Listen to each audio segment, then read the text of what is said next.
Medina আল্লাহুম্মা সাল্লি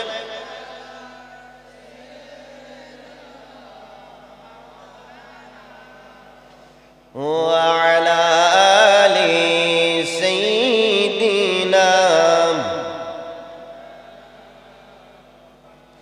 मैं तो पंजे तने का गुलाम हूँ, मैं तो पंजे तने का गुलाम हूँ, मैं तो पंजे तने का गुलाम हूँ, मैं तो पंजे तने का गुलाम हूँ।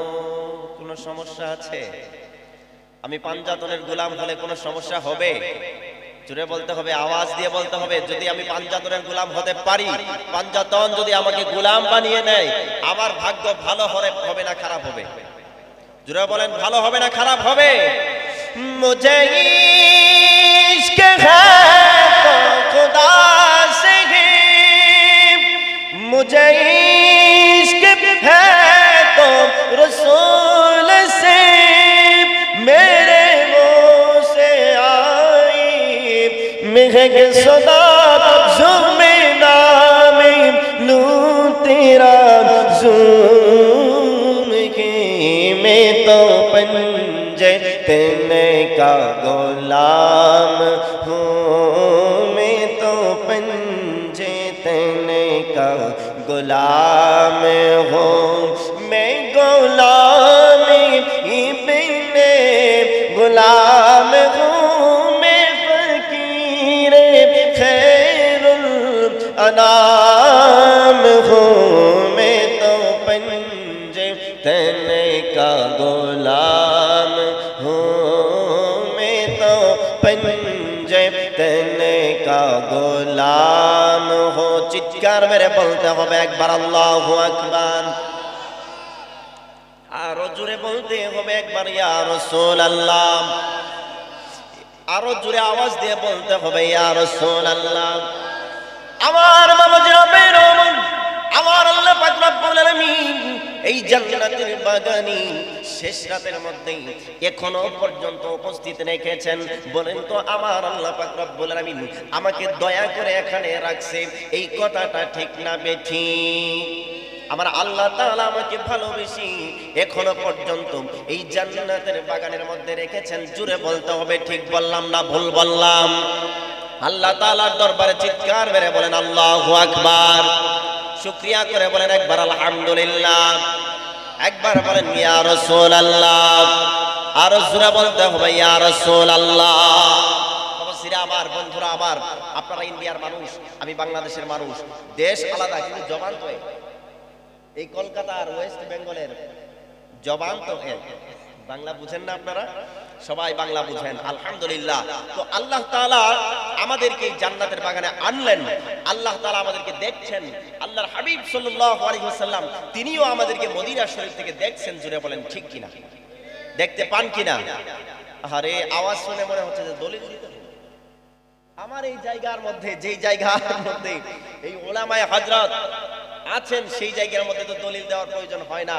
কিন্তু আপনাদের আওয়াজে বলতে হবে নবীজি আছেন মদিনায়, আমরা আছি এই বিন্দুল ইন্ডিয়ার ওয়েস্ট বেঙ্গলে, এখান থেকে নবীজি আমাদের কেমনে দেখবো?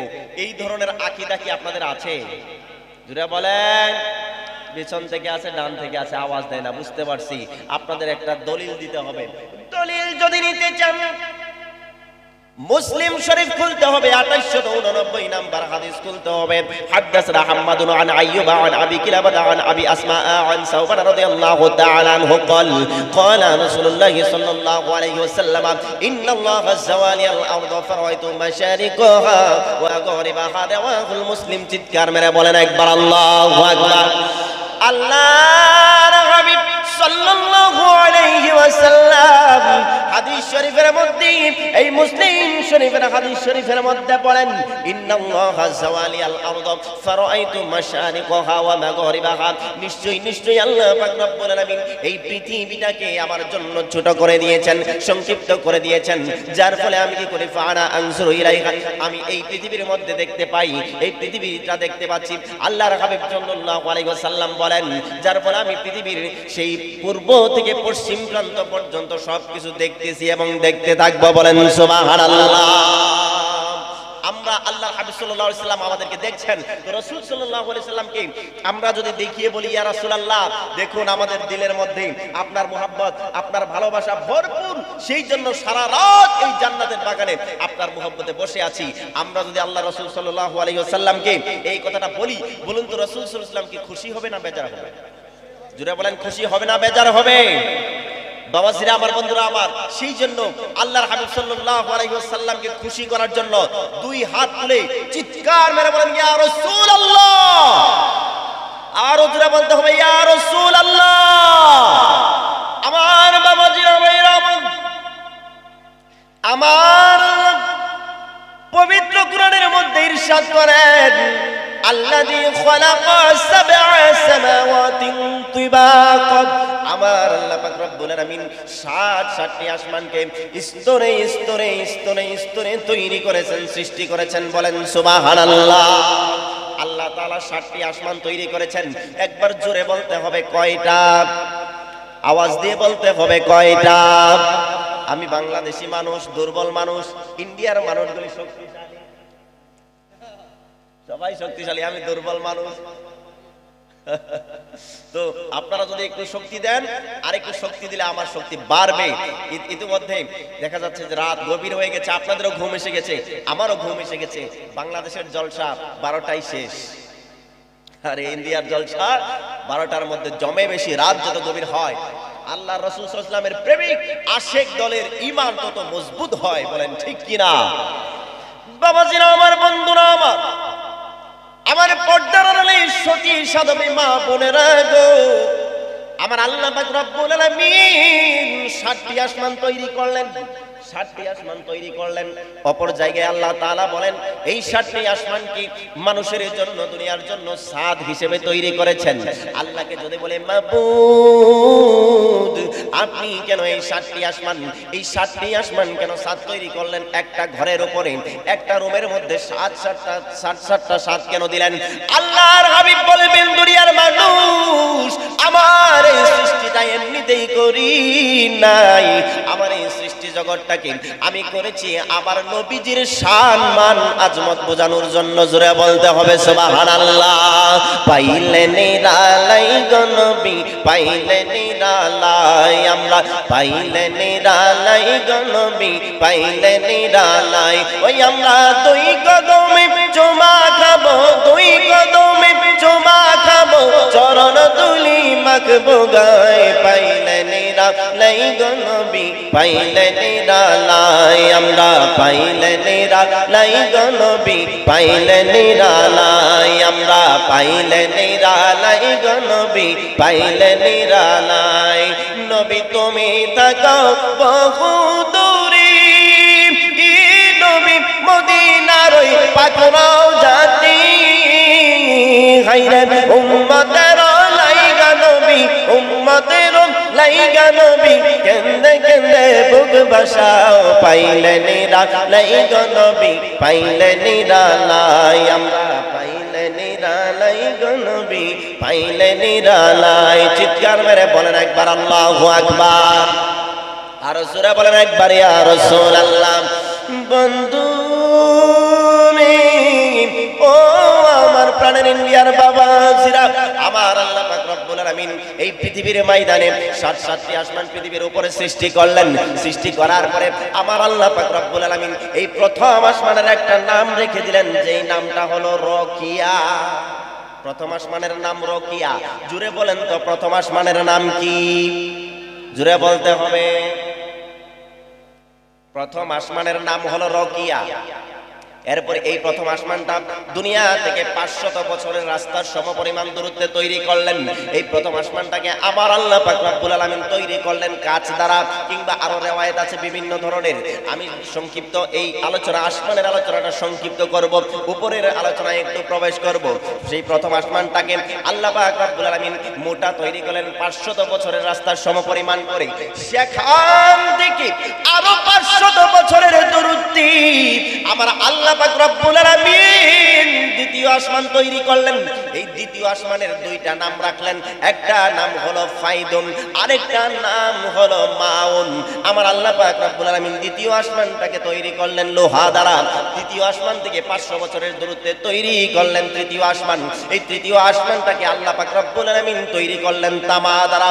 এরকম ভাবে এই তৃতীয় আসমানটা কি আমার আল্লাহ পাক রব্বুল আলামিন এই তামা দ্বারা তৈরি করার পর সেখান থেকে আরো 500 বছরের দূরত্বে আমার আল্লাহ পাক রব্বুল আলামিন সেই চতুর্থ আসমান তৈরি করলেন। এই চতুর্থ আসমান তৈরি করলেন আমার আল্লাহ পাক রব্বুল আলামিন রূপা দ্বারা 500 বছরের রাস্তার সমপরিমাণ মোটা করে। সেখান থেকে আরো 500 বছরের দূরত্বে পঞ্চম আসমান স্বর্ণ দ্বারা তৈরি করলেন 500 বছরের রাস্তার সমপরিমাণ মোটা করে। সেখান থেকে 600 বছরের দূরত্বে আবার 500 বছরের দূরত্বে ষষ্ঠ আসমান তৈরি করলেন হীরা দ্বারা, সেটা 500 বছরের দূরত্বের সমপরিমাণ মোটা করে। সেখান থেকে আরো 500 বছরের দূরত্বে আমার আল্লাহ পাক রব্বুল আলামিন সেখানে সপ্তম আসমান তৈরি করলেন। জোরে বলতে হবে সুবহানাল্লাহ। আমার আলোচনা কি বুঝতে পারেন? কথা বোঝা যায়? কথা বোঝা যায়? আওয়াজ শুনে মনে হচ্ছে যে কথা বোঝা যাচ্ছে না। রাতও তো অনেক হয়ে গেছে, 2টা বাজে, রাত 2টা বাজে। এখন কি আর আলোচনা শোনার সময়? এখন তো ঘুমানোর সময়, ঠিক কিনা বলেন? আর জোরে বলতে হবে, এখন ঘুমানোর সময় না, এখন তো ঘুমানোর সময়। সেজন্য আর আমারও ভাল লাগবে না, আপনারও ভাল লাগবে না। তারপর নবীর প্রেমে আজকে যদি আমরা এখানে একটা বিশাল একটা ফজরের নামাজের জামাত করি কেমন হবে? এখানে যদি বিশাল একটা ফজরের জামাত হয়ে যায়, হাজার হাজার মুসল্লির একত্রিত হয়ে, তাহলে বলুন তো আমার আল্লাহ পাক খুশি হবে না বেজার হবে? আর সারা রাত আলোচনা শুনলেন কিন্তু ফজরের নামাজ পড়লেন না, ফজরের নামাজটা ঘুমিয়ে ঘুমিয়ে কাটিয়ে দিলেন, তখন আল্লাহ তাআলা খুশি হবে নাকি রাগ হবে? জোরে বলেন, কি হবে? রাগ হয়ে যাবেন। যার পরে কি করবেন? এমন রাগ হবেন এক ওয়াক্ত নামাজ ছেড়ে দেওয়ার কারণে 2,88,000 বছর আপনাকে দুজকের আগুনে জ্বালাবেন, দুজকের আগুনে জ্বলতে হবে। সেই সাথে আরেকটা পাথরের মধ্যে বিশাল আরেকটা পাথর দিয়ে আপনার মাথার মধ্যে এমন ভাবে আঘাত করা হবে, আপনার মাথাটাকে চূর্ণ বিচূর্ণ করে দেওয়া হবে। সেই জন্য আমরা আজকে আলোচনা মজা লাগুক আর না লাগুক, আমরা এখানে ফজরের নামাজের চেষ্টা করব। সবাই বলে ইনশাআল্লাহ। জোরে বলেন ইনশাআল্লাহ। বাবা ছিল আমার বন্ধুরা, আমার আল্লাহ তাআলা এই পৃথিবীর ময়দানে তার প্রিয় হাবিবকে পাঠিয়ে দিয়েছেন 570 খ্রিস্টাব্দে। কিন্তু আল্লাহর হাবিব সাল্লাল্লাহু আলাইহি ওয়াসাল্লামের প্রশংসা গুণগান আল্লাহর সৃষ্টি জগৎ সৃষ্টি করার পূর্বে আমার আল্লাহ পাক রব্বুল আলামিন শুরু করেছে। জোরে বলতে হবে সুবহানাল্লাহ। বাবাজি আমার বন্ধুরা আমার, বাবা আদম আলাইহিস সালাম থেকে শুরু করি ঈসা রুহুল্লাহ পর্যন্ত যতগুলি নবী রাসূল আমার আল্লাহ তাআলা প্রেরণ করেছেন, প্রত্যেকটা নবী রাসূলগণ আমার নবীজির প্রশংসা করতেন। জোরে বলেন আল্লাহু আকবার। রহমতে আলম নবী নূরে মুজাসসাম, রহমতে আলম নবী নূরে মুজাসসাম, সাহাবীরা আতর লাগাই ওই নবীজির ঘাম, আহা সাহাবীরা আতর বানাই ওই নবীজির ঘাম। বলন রহমতে আলম নবী নূরে মুজাসসাম, রহমতে আলম নবী নূরে মুজাসসাম, সাহাবীরা আতর বানাই ওই নবীজির ঘাম, সাহাবীরা আতর বানাই ওই নবীজির ঘাম। দরুদ পড়েন আল্লাহুম্মা সাল্লি আলা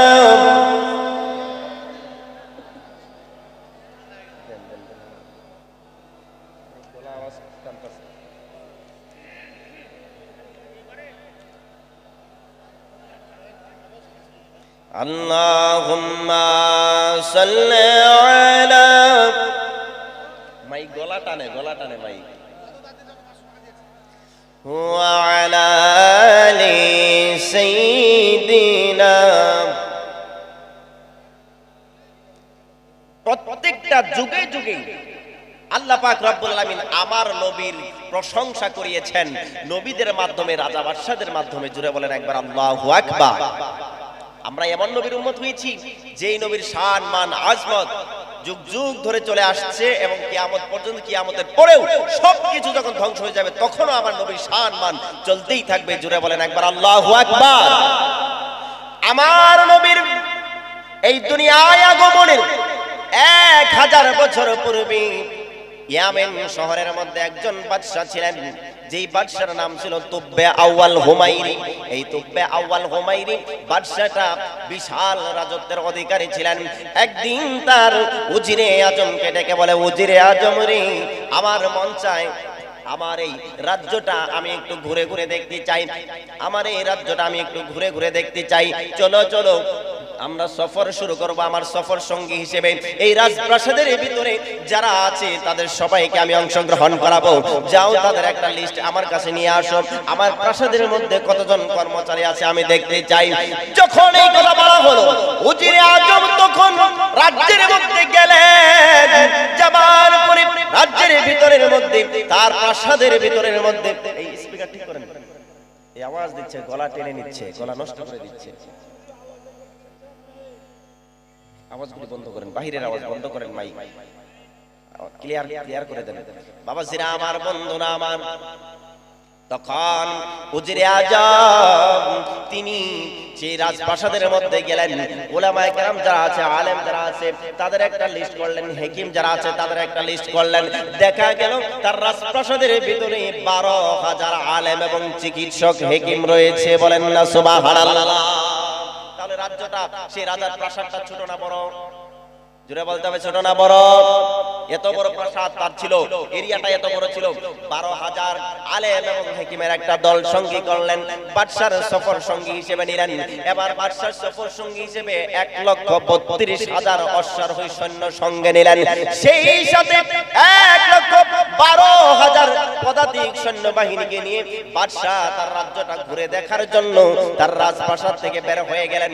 বের হয়ে যাওয়ার পরে রাস্তা দিয়ে যাচ্ছেন, যেই এলাকার মধ্যে যায়, যেই গ্রামের মধ্য দিয়ে যায়, যেই ডিস্ট্রিক্টের মধ্য দিয়ে যায়, এই বিশাল শান শৌকতের জুলুস দেখার জন্য, বাদশার এই সফরটাকে দেখার জন্য চতুর্দিক থেকে লোকজনগুলি চলে আসে। ফুল দিয়ে বিভিন্ন ভাবে লাল গালিচা দিয়ে সম্বর্ধনা দেয়, তাকে সম্মান জানায়। এরকম ভাবে এই বাদশা সফর করে আসতে আসতে আসতে আসতে যখন মক্কা মুকাররমার মধ্যে চলে আসলেন, কাবা ঘরের কাছে যখন চলে আসলেন, এই মক্কা শরীফের একটা লোক এই বাদশাকে সম্মান করলো না, তাকে সম্মান জানালো না, তাকে ফুল দিল না, তাকে কোন রকম স্লোগান তাকবীর দেওয়া হলো না। বাদশা তুব্বে আউয়াল হুমায়রি, আমার নবীজির আগমনের 1000 বছর আগের ঘটনা এটা বলছি। আল্লাহর হাবিব সাল্লাল্লাহু আলাইহি ওয়াসাল্লামের হাদিস এটা। আল্লাহ তাআলার হাবিব ইরশাদ করেন, বাদশা তুব্বে আউয়াল হুমায়রি রাগ হয়ে গেলেন, তিনি নারাজ হয়ে গেলেন।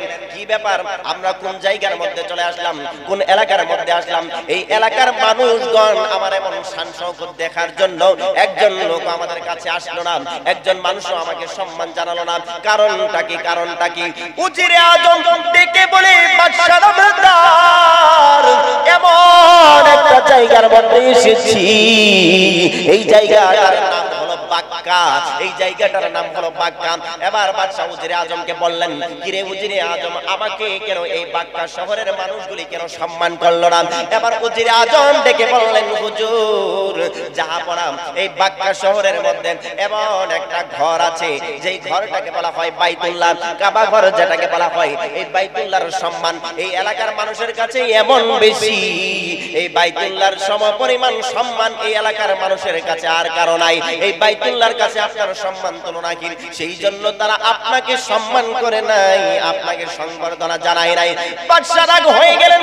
রাগ হয়ে যাবার পরে ডেকে বলেন, রে উজিরে আজম, যেই একটা ঘরের জন্য আমার মতো বাদশা তুব্বে আউয়াল হুমায়রিকে এই এলাকার মানুষগুলি সম্মান করলো না, ইজ্জত করলো না, এর উজিরে আজম আগামীকাল সকাল বেলায় এই ঘরটাকে বাইতুল্লাহকে আমি ধ্বংস করব। বলেন নাউজুবিল্লাহ।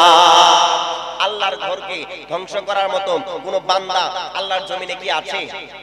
জোরে বলেন, ধ্বংস করতে পারবে? পারবে না।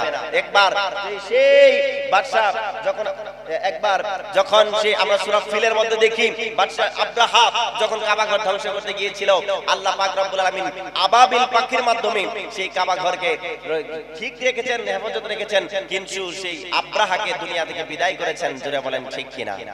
জোরে বলেন ঠিক কিনা? এই তুব্বা ওয়াল হুমায়রি বাদশা তিনি বললেন আগামীকাল আমি কাবা ঘরটাকে ধ্বংস করব। এই কথা যখন সে বাদশা তুব্বা আউয়াল বলেছে, বলার সঙ্গে সঙ্গে এই বাদশা তুব্বা আউয়াল হুমায়রের নাক মুখ চোখ দিয়ে কান দিয়ে দুর্গন্ধযুক্ত রক্ত এবং পুজ বের হওয়া শুরু হয়ে গেছে, বিশাল যন্ত্রণা শুরু হয়ে গেছে, চিৎকার চেঁচামেচি শুরু করে দিয়েছে। এই বাদশা তুব্বা আউয়াল বলছে বাঁচাও বাঁচাও।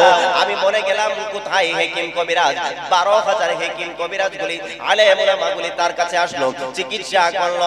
11,999 জন এসে তার চিকিৎসা করলো। তার রোগ ধরতে পারে না, রোগ নির্ণয় করতে পারে না। সর্বশেষ 12,000 চিকিৎসকের আলেমের প্রধান যিনি ছিলেন তিনি চলে আসলেন। আসার পরে বাদশাকে ডেকে বলে, বাদশা নামদার, আমি আপনার রোগটা ধরে ফেলেছি, আপনার কি সমস্যা আমি ধরে ফেলেছি এবং এই রোগের সমস্যার সমাধান ঔষধ আমার কাছে আছে। বলেন সুবহানাল্লাহ।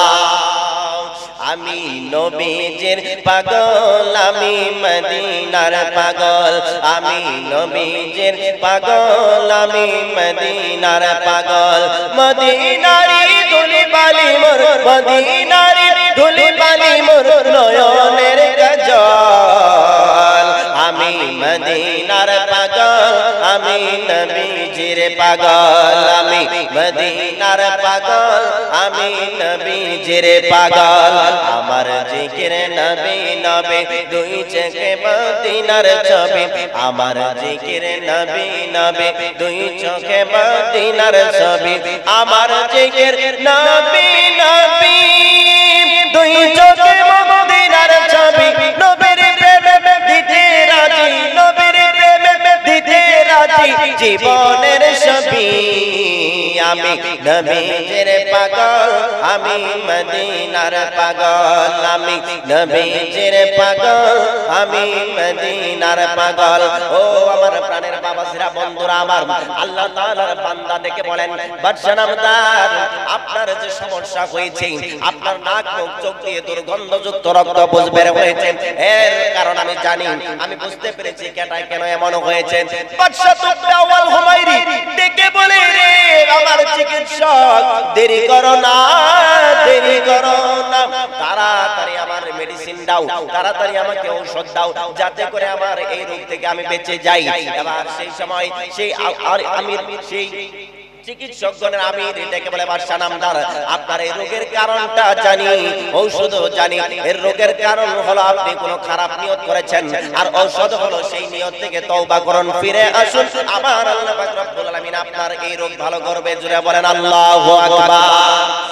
যখন এই কথা বলবো, বাদশা তুব্বা আউয়াল হুমায়রি সে ডেকে বলে, হুজুর আমার চিকিৎসক, আমি তো কাবা ঘর বাইতুল্লাহকে ধ্বংস করার নিয়ত করেছিলাম, যাও যাও যাও, আমি আমার নিয়তটাকে আমি ছেড়ে দিলাম, আমি বাইতুল্লাহকে ধ্বংস করব না, এই বাইতুল্লাহকে ধ্বংস করব না, এই বাইতুল্লাহকে ধ্বংস করব না। যদি আমি এই রোগ থেকে মুক্তি পেয়ে যাই, তাহলে এই বাইতুল্লাহকে সম্মান করব, এই বাইতুল্লাহর মধ্যে গিলাফ চড়াবো এবং বাইতুল্লাহর আশেপাশে যতগুলি বাসিন্দা আছে সবাইকে 7টি করে 7 জোড়া পোশাক এবং 7টা করে স্বর্ণ মুদ্রা প্রদান করব। বলেন সুবহানাল্লাহ। যখন এই কথা বলেছে, সঙ্গে সঙ্গে বাদশা তুব্বা আউয়াল হুমায়রি এই রক্ত পুজ পড়া বন্ধ হয়ে গেছে, সে সুস্থ হয়ে গেছে। আল্লাহু আকবার বলেন, আর জোরে বলেন আল্লাহু আকবার। বাবাজিরা আমার, বন্ধুরা আমার, সকাল যখন হয়ে গেল, বাদশা তুব্বা আউয়াল হুমায়রি সে এলাকার সমস্ত মক্কা শহরের, বর্তমান মক্কা শহরের এই কাবা ঘরের মধ্যে, এই বাইতুল্লাহ শরীফের মধ্যে গিলাফ চড়াইলেন। সেদিনই সর্বপ্রথম এই বাইতুল্লাহ শরীফের মধ্যে গিলাফ চড়ানো হয়েছে। এর পূর্বে কোনো দিন আর কেউ এই বাইতুল্লাহ শরীফের মধ্যে গিলাফ দেয় নাই, সেদিনই প্রথম এই কালো গিলাফটা চড়ানো হয়েছে। এই গিলাফ দিলেন, বাইতুল্লাহ শরীফের প্রত্যেকটা বাসিন্দাকে 7 জোড়া করে কাপড় পুরস্কার উপহার দিলেন, আর 7টা করে স্বর্ণ মুদ্রা উপহার দিলেন। দেবার পরে বাদশা তুব্বে আউয়াল হুমায়রি এবার উজিরে আজমকে ডেকে বলে, উজির রে, না না আর আমার রাজ্য ঘুরবো না, সফর করবো না, চলো আমি আমার রাজপ্রাসাদের মধ্যে চলে যাব। তবে রাজপ্রাসাদে যাবার পূর্বে আমি ইয়াসরিবে যাব, ইয়াসরিব শহরটা ধ্বংস করে যাব। এর কারণ হলো ইয়াসরিবের জনগণগুলি আমার এক পূর্বপুরুষকে হত্যা করেছেন। এই কথা বলার পর যখন তারা ইয়াসরিবের দিকে রওনা হয়ে গেলেন, ইয়াসরিবের বর্তমান নাম হচ্ছে মদিনা। বাবাজিরা আমার, বন্ধুরা আমার, যখন ইয়াসরিবের মধ্যে, ইয়াসরিবের এরিয়ার মধ্যে বাদশার এই 2,57,000 সফর সঙ্গীকে নিয়ে, 2,57,000 মানুষকে নিয়ে, সফর সঙ্গীকে নিয়ে বাদশা যখন ইয়াসরিবের এরিয়ার মধ্যে প্রবেশ করেছেন, সঙ্গে সঙ্গে এই 12,000 আলেম তারা লাফ দিয়ে ঘোড়া থেকে নেমে এই মদিনার মাটির সঙ্গে নাক লাগিয়ে দিয়েছে। এই মদিনার মাটিগুলো তারা জিহ্বায় লাগাচ্ছে, এই মদিনার মাটিগুলি তারা চোখ দিয়ে পরীক্ষা করা শুরু করছে। জোরে বলতে হবে একবার সুবহানাল্লাহ, আর জোরে বলেন সুবহানাল্লাহ। আসলে আপনারা নীরব হয়ে যাচ্ছেন, আপনারা একটু কষ্ট করে ফাঁকা জায়গা ফিল আপ করেন, আমি সামনে আরেকটু আলোচনা করব। কষ্ট করে এসেছি বাংলাদেশ থেকে, একটু কষ্ট দিয়েই যায়, এটা মনে থাকবে। বাবাজিরা আমার, বন্ধুরা আবার একটু ফাঁকা জায়গাটা ফিল আপ করে সামনে আসেন, একটু সামনে আসেন আর জিকির করেন লা ইলাহা ইল্লাল্লাহ, লা ইলাহা লা ইলাহা ইল্লাল্লাহ, লা ইলাহা ইল্লাল্লাহ, লা ইলাহা ইল্লাল্লাহ। বাবাজিরা আমার, বন্ধুরা আমার, রাত 2:15 বাজে। কয়টা বাজে? রাত 2:15 বাজে। এখনো যে হাজার হাজার লোক এখনো আপনারা এই কলকাতার জমিনে, ইন্ডিয়ার জমিনে আপনারা যে আছেন, এটাও কিন্তু খুবই একটা আল্লাহ পাকের রহমত, আল্লাহ পাকের রহমত, রাসূল সাল্লাল্লাহু আলাইহি ওয়াসাল্লামের খাস দয়ার একটা নিদর্শন। বাবাজিরা আমার, বন্ধুরা আমার, যেটা বলছিলাম, আল্লাহ পাক রব্বুল আলামিনের সেই বান্দা তুব্বে আউয়াল হুমায়রি 2,57,000 সফর সঙ্গীকে নিয়ে যখন ইয়াসরিবের ভূমিতে প্রবেশ করেছে, ইয়াসরিবের এরিয়ায় যাওয়ার সঙ্গে সঙ্গে 12,000 হাকিম আলেম ওলামা তারা লাফ দিয়ে ঘোড়া থেকে নেমে তারা নাকটাকে, জিহ্বাটাকে মাটির সঙ্গে লাগিয়ে দিয়েছে, পরীক্ষা করা শুরু করছে। বলেন সুবহানাল্লাহ। বাদশা তুব্বে আউয়াল হুমায়রি তিনি ডেকে বলেন, কে রে আমার এই রাজপ্রাসাদের আলেম ওলামারা রে, কি হলো, তোমরা কি সবাই একসঙ্গে পাগল হয়ে গেলা? লাফ দিয়ে ঘোড়া থেকে নেমে পড়লাম আর মাটিগুলিকে জিহ্বায় দেওয়া শুরু করলাম, চোখে নেওয়া শুরু করলাম, ঘ্রাণ নেওয়া শুরু করলাম। কারণটা কি হয়েছে? কি হয়েছে? খুলে বলো, খুলে বলো, কি হয়েছে? এই 12,000 আলেম ওলামাদের প্রধান যারা ছিলেন তারা ডেকে বলে, বাদশা নামদার, বিদায় দেন, বিদায় দেন, আমি আর আমরা কেউ আর আপনার সঙ্গে থাকবো না, আমরা কেউ আর আপনার সঙ্গে থাকবো না। 400 আলেম তারা দাঁড়িয়ে গেলেন বাদশা নামদারের সামনে, ডেকে বলে, বাদশা নামদার, যাহা পড়া আমরা এই 400 আলেম নিয়ত করেছি আপনার প্রাসাদে ফিরে যাব না, আপনার প্রাসাদের শাহী খাবারও আর খাবো না। বলে কি করবা? বলে আমরা এই ইয়াসরিবের মধ্যেই থেকে যাব, এই জায়গার মধ্যে আমরা সারা জীবন থেকে যাব। বলে এই জায়গার মধ্যে তো বাড়িঘর কিছু নাই, এই জায়গাটার মধ্যে তো শুধুমাত্র বড় ভূমি, এই জায়গাটার মধ্যে তো শুধুমাত্র সবুজ ভূমি, মানুষজন নাই, গাছপালা নাই, খাবার দাবার কিছু নাই, কেমনে তোমরা এখানে থাকবা? বলে আমরা তবুও থাকবো, আমরা যেমনি ইচ্ছা তেমনি থাকবো। বাদশা বললেন, কেন থাকবা? এই জায়গার মধ্যে তোমরা কেন থাকতে চাও? রাজপ্রাসাদের সুখ শান্তি বেতন সবকিছু কেন ছেড়ে দিতে চাও? এই কথা বলার পরে এই 400 আলেম ওলামা ডেকে বলে, বাদশা, আমরা এমন একটা জায়গার মধ্যে এখন উপস্থিত হয়েছি, এই জায়গাটার নাম হলো ইয়াসরিব। আর এই জায়গাটা হলো, এই জায়গাটার মধ্যে আমরা দেখলাম আমাদের কিতাবের মধ্যে, আমাদের পূর্ববর্তী সমস্ত কিতাবের মধ্যে এই জায়গার বিস্তারিত বর্ণনা আছে। এই জায়গার মধ্যে বর্ণনা পেয়েছি, এই জায়গার মধ্যে শেষ নবী এই জায়গার মধ্যে আগমন করবে। বলেন সুবহানাল্লাহ, আর জোরে বলেন সুবহানাল্লাহ।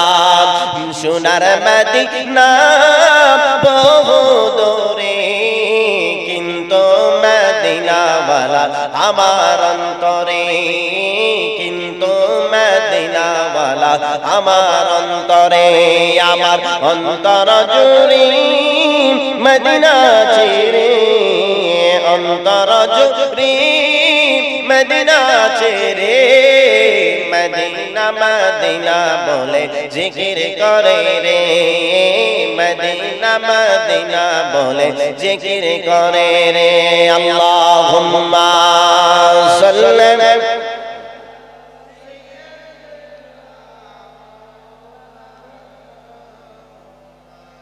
وعلى آل سيدنا জেগেছে একবার সোনার মদিনা তার মনে আর কোনো দুঃখ রইল না হায়রে তার মনে আর কোনো দুঃখ রইল না তারে অন্তর জুড়ে মদিনা ছেড়ে অন্তর গভীরে মদিনা ছেড়ে মদিনা মদিনা বলে জিকির করে রে মদিনা মদিনা বলে জিকির করে রে মদিনা মদিনা মদিনা মদিনা মদিনা জিকির করলে বলেন তো আমার আল্লাহ খুশি হয় নাকি বেজার হয়? যে আওয়াজ দিয়ে একটু বলেন আমার আল্লাহ মদিনার জিকির করলে আল্লাহ তাআলা খুশি হয় না বেজার হয়? খুশি হয়ে যায়। কারণ আমার আল্লাহ পাক রব্বুল আলামিন স্বয়ং তার হাবিবের জিকির করে সমস্ত জায়গার মধ্যে আল্লাহ পাক রব্বুল আলামিন তার হাবিবের জিকিরের ব্যবস্থা করেছেন। ওয়া রাফা'না লাকা যিকরাক ওয়া রাফা'না লাকা যিকরাক সূরা ইনশিরাহ যদি খুলে দেখেন এই ওয়া রাফা'না লাকা যিকরাক এর তাফসীর খুললে পেয়ে যাবেন ইযা যুকিরতু যুকিরতা মাইয়া। আমার আল্লাহ পাক রব্বুল আলামিন বলে দিয়েছেন যখন যেই জায়গায় যেই অবস্থাতে আল্লাহ তাআলার জিকির করা হবে সাথে সাথেই নবীর জিকির হবে নবীর জিকির হবে। আল্লাহর জিকির যেখানে সেখানে কার জিকির থাকবে? নবীর জিকির। কার জিকির থাকবে? নবীর জিকির থাকবে। যদি দেখেন কালিমায়ে তয়্যিবার মধ্যে কালিমায়ে তয়্যিবা যদি খুলেন সেখানে আল্লাহর নামের পরে নবীর নাম, আযান যদি দেখেন সেখানে আল্লাহর নামের পরে আবার নবীর নামের জিকির, ইকামতের মধ্যে আল্লাহর জিকিরের সঙ্গে নবীর নামের জিকির, নামাজের মধ্যে যদি যান এই ফরজ ইবাদত নামাজের মধ্যে আমার আল্লাহ পাক রব্বুল আলামিনের এই ইবাদতের ভিতরে আসসালামু আলাইকা আইয়ুহান নাবিয়্যু আছে না নাই? যারা বলেন আছে না নাই? এই নামাজের ভিতরে আমার আল্লাহ পাক রব্বুল আলামিন তার নবীর জিকিরও রাখছেন, নবীজিকে সালামের ব্যবস্থা করেছেন। নামাজ আল্লাহর নেই না সালাম আল্লাহ পাকে বাবা ওয়াজিবে হলো সালাম দিবে নবীজিকে, ঠিক কি না বলুন? নামাজ আল্লাহর নেই না সালাম আল্লাহ পাকে ওয়াজিবে হলো সালাম দিবে নবীজিকে, সেই নবীকে বসলে ভালো থাকবে সুখে বাবা, সেই নবীকে বসলে ভালো থাকবে সুখে। গায়রে সাদ মিটে না রোজা দেখে রোজা দেখে রোজা দেখে সাদ মিটে না রোজা দেখে রোজা দেখে রোজা দেখে কি উপমা দেব আমি আমার মুখে বাবা, কি উপমা দেব আমি আমার মুখে। গায়রে সাদ মিটে না মদিনা দেখে মদিনা দেখে মদিনা দেখে সাদ মিটে না রোজা দেখে রোজা দেখে রোজা দেখে যে যাই করো যাইতে হবে কবরে বাবা, নবী চিনলে আল্লাহ শান্তি দিবে তোরে, ঠিক না বেঠি? কবরের মধ্যে যদি যান কবরের মধ্যে যান কোটি কোটি রাকাত নামাজ নিয়ে যাইবেন, কোটি কোটি টাকার যাকাত নিয়ে যাইবেন, অনেক আমল নিয়ে যাবেন, কিন্তু নবীকে চিনলেন না। আপনার এই কোটি টাকার আমল, কোটি রাকাত যাকাত, কোটি কোটি রাকাত নামাজ, কোটি কোটি টাকার যাকাত কাজে আসবে? কাজে আসবে? একটাও কাজে আসবে না। আল্লাহ তাআলার হাবিব তিনাকে না চিনলে, আল্লাহ নবীজির মুহাব্বত না থাকলে, নবীজির পরিচয় না দিতে পারলেন আপনার সমস্ত ঈমান আমল সবকিছু বরবাদ হয়ে যাবে। জোরে বলেন ঠিক কি না? বাবুজির আমার বন্ধুরা আমার সেই জন্য শায়ের ডেকে বলেন, যা যাই করো যাইতে হবে কবরে, বাবা নবী চিনলে আল্লাহ শান্তি দিবে তোরে। ওরে শাফায়াত করবেন দয়াল নবী, সব খুশি হবেন দয়াল নবী, বুকে নিবেন তোরে। সাদ মিটে না রওজা দেখে, রওজা দেখে, রওজা দেখে, সাদ মিটে না রওজা দেখে, রওজা দেখে, রওজা দেখে। আল্লাহুম্মা সাল্লি মাওলানা মুহাম্মদ ওয়া আলা আলি মাওলানা। বন্ধু ও আমার প্রাণের বাবাজিরা রে, আমার পর্দানশীল মা ও বোনেরা, আল্লাহ পাক রব্বুল আলামিনের বান্দা তুব্বে আউয়াল হুমায়রি, যিনি নবীজির 1000 বছর আগে দুনিয়ার মধ্যে বাদশা ছিলেন, সে 400 আলেমকে জিজ্ঞাসা করল, তোমরা কেন এখান থেকে যাইতে চাও না, এই শাহী প্রাসাদ রাজপ্রাসাদ কেন ছেড়ে দিতে চাও? তারা ডেকে বলে, আমরা ছেড়ে দেব, এর কারণ হলো এই জায়গাটার নাম হলো ইয়াসরিব, এই জায়গার মধ্যে শেষ নবী হিজরত করে চলে আসবেন। বলে শেষ নবী হিজরতের সঙ্গে তোমাদের উপকারিতা কি, তোমাদের লাভটা কি? এই 400 আলেম তারা ডেকে বলে, ও জাহাপনা গো, আমরা যদি শেষ নবীর সাক্ষাৎ পেয়ে যাই তাহলে আমাদের ভাগ্যটা ভালো হয়ে যাবে, আমাদের কবরের আযাব থেকে নাজাত পেয়ে যাব, আমরা সবাই জান্নাত পেয়ে যাব, আমাদের তকদীরটা ভালো হয়ে যাবে, আমাদের ভাগ্যটা খুলে যাবে। আর যদি আমরা সেই নবীর সাক্ষাৎ না পাই, বাদশা তখন বলল, যদি তার সাক্ষাৎ না পাও, তোমাদের জীবদ্দশায় যদি শেষ নবী হিজরত করে মদিনা শরীফের মধ্যে না আসে, তাহলে তো তোমাদের লাভ হবে না। আলেমরা ডেকে বলে, 400 পণ্ডিত তারা ডেকে বলে, অবশ্যই লাভ হবে, লাভ হবে, লাভ হবে, কোনো লস হবে না। বাদশা নামদার ডেকে বলেন, কেমন লাভ হবে, কেমন উপকার হবে একটু জানাও। এই সময় সেই 400 আলেমদের প্রধান তিনি ডেকে বললেন, বাদশা নামদার, যদি আমরা আমাদের জীবদ্দশায় সেই নবীর সাক্ষাৎ না পাই, নবীজি যদি হিজরত করে না আসেন, আমরা যদি কখনো মরে যাই, আর আমাদের এই কবরের মধ্যে যদি কখনো পাশ দিয়ে যদি আখেরি নবী যদি কখনো হেঁটে যান, নবীজির পায়ের ধুলি যদি, জুতার ধুলি যদি আমাদের কবরের মধ্যে এসে পড়ে যায়, নবীর পায়ের জুতার ধুলির বরকতে আমাদের কবরের আযাব মাফ হয়ে যাবে। আরো জোরে বলতে হবে সুবহানাল্লাহ। নবীর পায়ের ধুলিতে কবরের আযাব কি হয়? মাফ হয়। মাফ হবেই না কেন? নবীজির পায়ের জুতার ধুলি মুবারক এর মর্যাদা তো আল্লাহর আরশের চেয়েও বেশি। জোরে বলেন না সুবহানাল্লাহ। মেরাজ শরীফের আলোচনা যদি খুলেন, গত মাস মেরাজের মাস ছিল, সেই রজব মাস চলে গেছে, আপনারা হয়তো আলোচনাগুলি শুনেছেন। এই রজব মাসের আলোচনায় গেলে, রাসূল সাল্লাল্লাহু আলাইহি ওয়াসাল্লামের এই মেরাজ শরীফের আলোচনায় গেলে বোঝা যায় নবীজি সাল্লাল্লাহু আলাইহি ওয়াসাল্লামের পায়ের জুতার ধুলির কেমন মর্যাদা আল্লাহ দিয়েছেন। আল্লাহর হাবিব সাল্লাল্লাহু আলাইহি ওয়াসাল্লাম তিনি যখন মেরাজ শরীফের মধ্যে রওনা হয়ে গেলেন, মেরাজ শরীফ থেকে যখন রওনা হয়ে গেলেন, সিদরাতুল মুনতাহার পরে হাজারো হাজার নূরানি পর্দাগুলো পাড়ি দিলেন, আল্লাহ তাআলার সেই কুরসির মধ্যে চলে গেলেন। নবীজি এটাকে বলেন, আল্লাহ তাআলা কুরসিটাকে তৈরি করেছেন নূর দ্বারা। বলেন সুবহানাল্লাহ। কুরসি কি দ্বারা তৈরি? আল্লাহর কুরসি কি দ্বারা তৈরি? নূর দ্বারা তৈরি। নূর দ্বারা তৈরি করেছেন। নবীজি বলেন, এই নূর কেমন নূর তোমরা জানো? এই যে সূর্য দেখা যায়, সূর্যের যে নূর, এই কুরসির নূরের 70 ভাগের 1 ভাগ সমপরিমাণ নূর হচ্ছে সূর্যের আলো, সূর্যের নূর। সুবহানাল্লাহ বলেন। তাহলে সূর্যের যে 70 গুণ বেশি শক্তিশালী নূর হচ্ছে আল্লাহর কুরসির। এই কুরসিতে রাসূল সাল্লাল্লাহু আলাইহি ওয়াসাল্লাম গেলেন। নবীজি বলেন, আমি যখন সেই কুরসিতে গিয়েছি, যাওয়ার পরে আমার শীতলতা অনুভব হয়েছে, আমি ঠান্ডা ঠান্ডা অনুভব করেছি। জোরে বলেন সুবহানাল্লাহ। নবী সাল্লাল্লাহু আলাইহি ওয়াসাল্লাম বরাবর যখন উপর দিকে উঠতে লাগলেন, সেই সময় আল্লাহর আরশ পেয়ে গেলেন। রাসূল সাল্লাল্লাহু আলাইহি ওয়াসাল্লাম বলেন, এই আরশের মধ্যে যখন গেলাম, দেখলাম 8 জন ফেরেশতা আল্লাহ তাআলার আরশটাকে কাঁধে নিয়ে আছেন, যাদের কাঁধের মধ্যে 1,40,000 আলো এবং আধারের পর্দা রাখা আছে। সুবহানাল্লাহ বলেন একবার। এক একটা ফেরেশতার কাঁধের মধ্যে 1,40,000 আলো এবং আধারের পর্দা দিয়েছেন। পর্দা পর্দা পর্দা দিয়েছেন। পর্দা বুঝেন? এই পর্দা দিয়েছেন, আর এক একটা পর্দা মোটা হচ্ছে 500 বছরের রাস্তার সমপরিমাণ। সুবহানাল্লাহ বলেন।